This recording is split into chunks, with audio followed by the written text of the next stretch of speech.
Hello everyone, this is Keith Jackson and welcome to Jack's Math Notebook. In this video, I'm going to share with you three scenarios on how we add integers. And let's take a look at the first big example in which we simply have 8 plus 4 is equal to 12.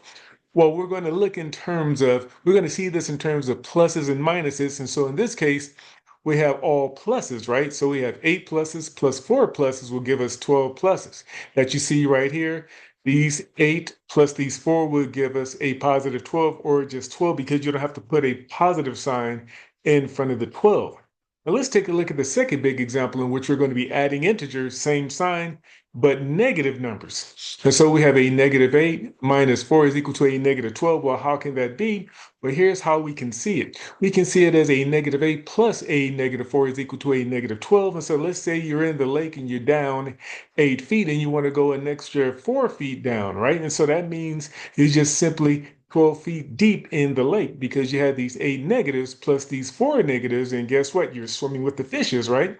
And so, or are you looking at them and exploring because you like exploring sea life? That's why we have this negative 12, or we can say 12 feet below sea level. Let's take a look at the third big example in which we're adding integers, but the signs are different. Okay, and so what you want to do in this case, because we're thinking in terms of pluses and minuses, we're just going to create zero pairs, and the answer must have the same sign as the number with the greater absolute value. And so in this case, we have negative 8 plus 4 is equal to a negative 4, noticing that our answer is going to have the same sign as negative 8 because negative 8 has the greater absolute value. And so let's do it this way. So let's put 8 minuses in a row like this. You see right here. So negative 1, 2, 3, 4, 5, 6, all the way to negative 8. And then we're going to pair them with 4 pluses and create these zero pairs.